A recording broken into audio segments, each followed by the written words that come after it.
අයිබෝන් කියලා පිළිගන්නවා අදත් ඔයාලා හැමෝම ටෙක්නික් ප්‍රවීණ දෙකින් තවත් එක වීඩියෝ එකකට අද අපි මේ වීඩියෝ එකෙන් බලන්නේ Zoom එකට අලුත එක් වෙච්ච whiteboard feature එක කොහොමද හරිය විදිහට use කරන්න කියලා. ඉතින් අපි වීඩියෝ එකට යන්න කලින් කතා කරමු මේකේ තියෙන වාසි මොනවද කියලා. ඉතින් අපිට මේ whiteboard එක මේ Zoom එකෙන්ම use කරන්න ඕනේ නැහැ කියන එක අපි දන්නවා. ඒකට වෙන අපිට apps තියෙනවා use කරන්න. ගොඩක් මේක screen share කරන්න වෙනවා.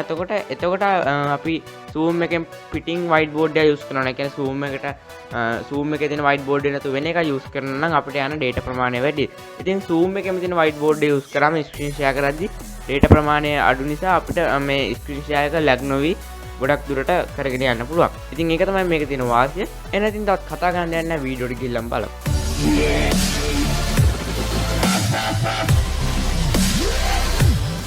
හරි මුලින්ම අපි whiteboard tools ගැන කතා කරමු. ඉතින් අපි දන්නා මේ whiteboard feature එක ආවේ ගොඩක් මෑතකදී කියලා. ඉතින් මේක mobile එකටත් PC එකටත් එකපාරම දීලා තිනවා. PC එකේ තමයි ගොඩක් advanced දේවල් කරන්න පුළුවන්.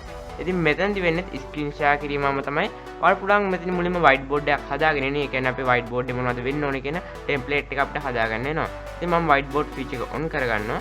ඊට පස්සේ මෙතන පොඩි අපිට tab එකක් open වෙලා ඉනවා. මෙතන මෙන්න මෙහෙම පෙන්නන්නේ. ඔයාලගෙන මේක පෙන්නයි දන්නේ.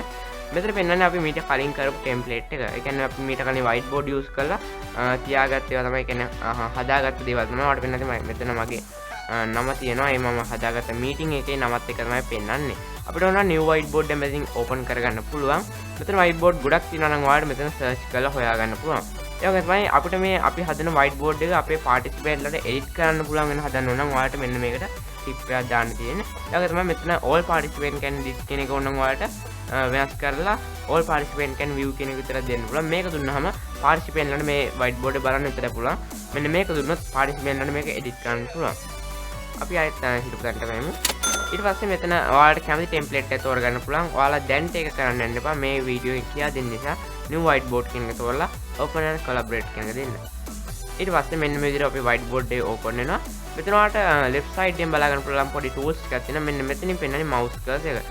මේ ඊට පස්සේ යටින් තියෙනවා draw කියන එක මේ වෙනස් සාමාන්‍ය දේවල් ඔයාලා දන්නේ. highlight එක තියෙනවා. ඒක තමයි අපිට මේකේ highlight color එක වෙනස් කරන්න පුළුවන්. අගම pen එක තියෙනවා. ආයෙත් මෙතන shapes තියෙනවා. මෙතන අපිට rectangle තියෙනවා වගේම circle තියෙනවා ellipse එක line එක තියෙනවා මේ විදිහට එහෙම නැත්නම් arrow head එක තියෙනවා ඒක තමයි අර maximize minimize icon එක තියෙන double arrow එක තියෙනවා ඉතින් මේවා වාට use කරන්න පුළුවන් PC එකේ mobile එකේ නම් අපි තාම mobile එක අපි ඉස්සරහට බලමු text එක තියෙනවා මෙන්න මේ text එක use කරලා අපිට කිසි අවුලක් නැතුව ගොඩක් ලස්සනට ඕන text එකක් ලියා ගන්න පුළුවන් මේ whiteboard එකේ එතකොට තමයි මේ අපි ලියන වේගයටම ඔයාගේ ඉන්ටර්නෙට් කනෙක්ෂන් එක හොඳ නම් ඔයා පාර්ටිසිපේන්ට් ලයිද්දි ඔයාට ගොඩක් හොඳට පේනවා. අපි මේ තාම ලියන එක ෂෙයා කරලා නැහැ. ඒ කියන්නේ මේ ලියන එක පේන්නේ නැහැ කාටවත්. අපි මෙන්න මේ ෂෙයා icon එක එහෙම නැත්නම් sorry මේ ෂෙයා බටන් එක දුන්නොත් විතරයි මේක පේන්නේ. ඒක තමයි මෙතන erase එක තියෙනවා. ඔයාලට මේක මෙහෙම තිබ්බ ගම සාමාන්‍ය normal විදිහටම erase කරගෙන යන්න පුළුවන්. ඒක තමයි ඊට පස්සේ මෙතන අපිට undo icon එක redo icon එක තියෙනවා. මෙන්න මේ redo icon එක open වෙන්නේ අපි මොකක් හරි දෙයක් කරාට පස්සේ තමයි ඒක මොහේ ටෙක්ස්ට් එකක් දාන්න ඕනේ. ඉතින් මේ ගත් එක ඇවිල්ලා sticky notes කියලා ඔයාලා දන්නවා ඇති. අපේ Windows වලත් තියෙනවා මෙන්න මේ sticky notes කියන feature එක. මේක අපිට මොනවා හරි මෙන්න විදිහට sticker එකක් අලවලා ඒක ඇතුලේ මොනවා හරි දෙයක් ලියන්න පුළුවන්. ඉතින් මේ ටික තමයි අපේ whiteboard එකේ තියෙන live tools වලට තියෙන්නේ. දැන් අපි යමු මේ whiteboard එකේ back end tools වලට. අපිට යන්න වෙනවා අපේ මීටින් එකට sign in වෙන තැන එහෙම නැත්නම් new meeting පටන් ගන්න තැනට. මෙතන තියෙනවා වෙනම අපේ top එකේ whiteboards කියලා feature එකක් ඒකට යන්න. දැන් මම මේ ඔයාලට පේන්නේ මම කලින් open කරගත්ත whiteboards ටික. මෙතන ඔයාලට බලා ගන්න පුළුවන් templates යටතේ එහෙම නැත්නම් templates මෙතන ඔයාලට බලා ගන්න පුළුවන් templates යටතේ අපිට use කරන්න තියෙන templates ටික. ඊට යටින් පොඩ්ඩක් බලා ගන්න පුළුවන් අපි මෙතෙක් කල් use කරපු templates ටික. හරි ඉතින් මුලින්ම අපි බලමු කොහොමද මේ ටෙම්ප්ලේට් එකක් හදාගන්නේ අපේ Zoom meeting එක පටන් ගන්න කලින් කියලා. ඉතින් ටෙම්ප්ලේට් එකේ මෙතන XY plot එක තියෙනවා. ඒ වගේ තමයි පොඩ්ඩක් යන්න කියව Venn diagram එක Venn diagram එක. එතන මෙතන 2x2 එහෙම නැත්නම් 4 grid 4ක් තියෙන column 4ක් තියෙන එක තියෙනවා. මෙතන action priority matrix එක තියෙනවා. ඒ වගේ තමයි මෙතන ගොඩක් තව දේවල් තියෙනවා. අපිට වගුවක් වගේ දේවල් ගහන්න ඕන නම් මෙන්න මේ product feature roadmap කියන එක use කරන්න පුළුවන්. මම දැන් ඔයාලට මේ template එක use කරලා පෙන්නනවා. මම මීට අමතරව තව template දෙයක් use කරලා පෙන්නනවා. මේක ගත්තොත් එහෙම ඔයාලට පෙන්නන්නේ මෙතන තියෙනවා කහ පාට කොටු වගේ දේවල්. ඒව ගැන මම ඔයාලට දැන් කියා දෙන්නම්. ඉතින් මේ තියෙන්නේ ඒ template එක මෙතන අපි කහ පාට කොටු වලින් පෙන්නන්නේ sticky notes එහෙම නෙමෙයි. මම ඔයාලට අර කලින් කිව්ව මෙන්න මේ ස්ටිකි නෝට් එක මේ කහ පාට එකෙන් පෙන්නන්නේ. මෙතනින් පෙන්නන්නේ අපේ පාටිසිපේන්ට්ලාට එඩිට් කරන්න පුළුවන් කියන එක තමයි. දැන් මම මෙතනට ගියොත් එහෙම මේක මම ඩිලීට් කරන් ඉන්න. ඔයාලට ඕනම දෙයක් කරන්න ඕන නම් ඒ අදාළ දේ සිලෙක්ට් කරලා රයිට් ක්ලික් කරන්න තමයි තියෙන්නේ. හරි. ඉතින් මෙතන වගුවක් මෙයාලා ටෙම්ප්ලේට් එකෙන් ලයින් එකක් එහෙම ඇදලා ලයින් ගහලා වගුවක් හදලා දීලා තියෙනවා. අපිට ඕන තරම් විදිහකට මේක එඩිට් කරගන්න පුළුවන්. මම දැන් මේකට දෙන්නම් first column කියලා.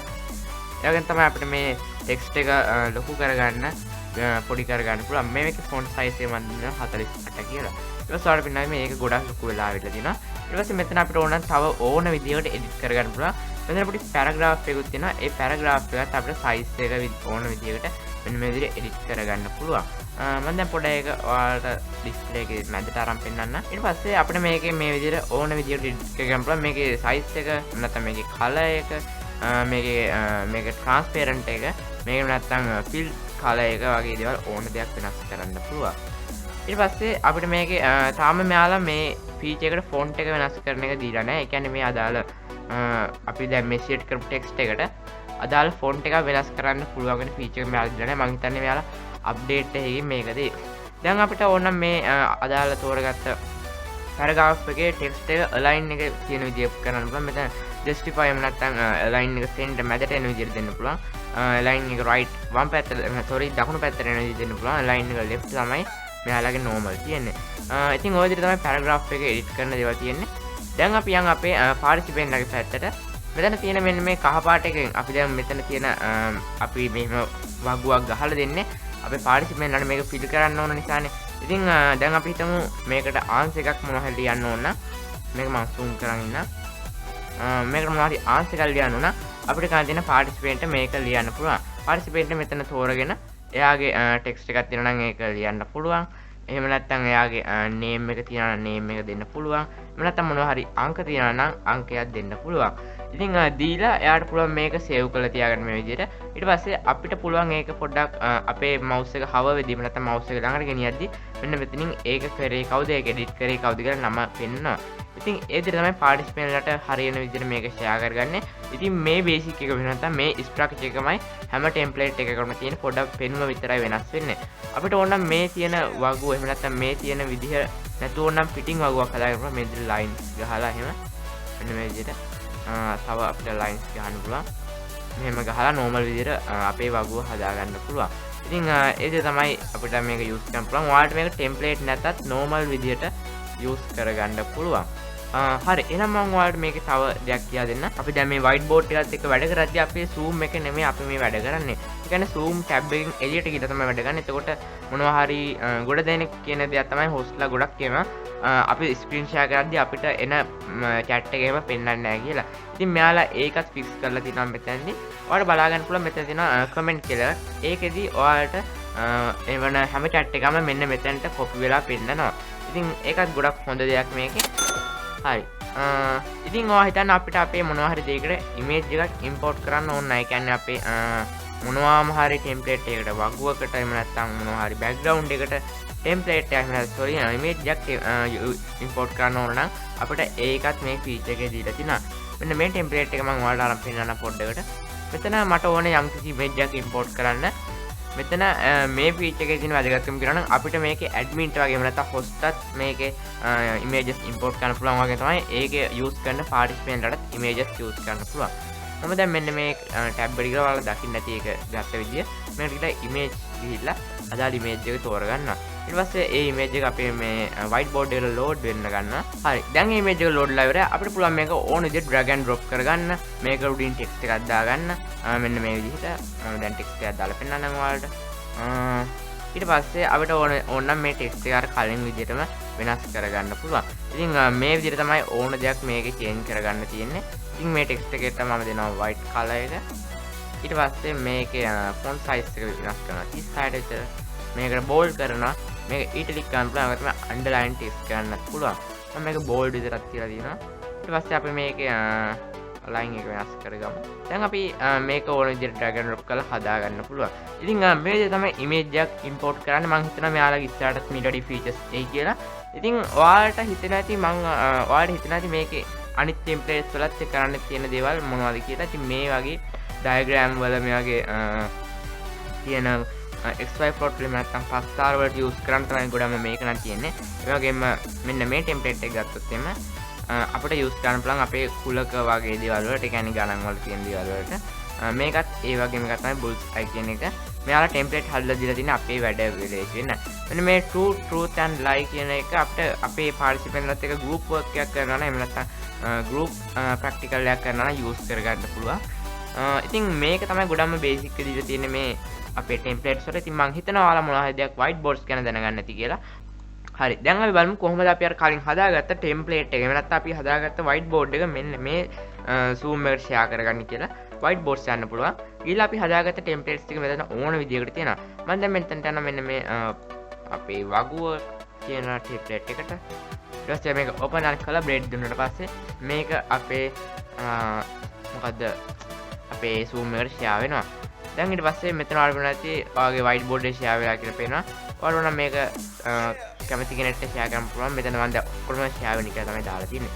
ඉතින් මේක අපිට ඕන විදිහකට zoom out කරලා හදාගන්න පුළුවන්. මම මෙතන පොඩ්ඩක් තියෙන keyboard shortcuts කියලා දෙන්න. මෙතන move icon එකට ගියාට පස්සේ ඔයාලට keyboard shortcut බලාගන්න පුළුවන්. CTRL D එකෙන් අපිට පුළුවන් මේක duplicate කරගන්න මේ විදිහට. CTRL C එකෙන් පුළුවන් copy කරගන්න. CTRL මේක පොඩ්ඩක් text එක select කරලා CTRL A එකෙන් පුළුවන් text එකම select කරගන්න. ඉතින් අන්න ඔය ටික තමයි අපේ වීඩියෝ එකේ තියෙන්නේ. මම හිතනවා ඔයාලා whiteboards ගැන මොනවා හරි දෙයක් දැනගන්න ඇති කියලා. මේක ගොඩක් හොඳ ෆීචර් එකක් වගේ තමයි. ගොඩක් පහසු ෆීචර් එකක්. ඉතින් මොකද හිතන්නේ වීඩියෝ එක ගැන අනිවාර්යෙන් subscribe කරන්න. ඔයා මේ වීඩියෝ මොනවා හරි දෙයක් දැනගත්තා නම්. මේක ගැන දැනගන්න කැමති වෙන යාළුවෝ නම් මේක share කරන්නත් අමතක කරන්න එපා. එහෙනම් ඉතින් හැමෝටම goodbye. තාක්ෂණ වීඩියෝ එක ඉස්සරහට හම්බෙමු.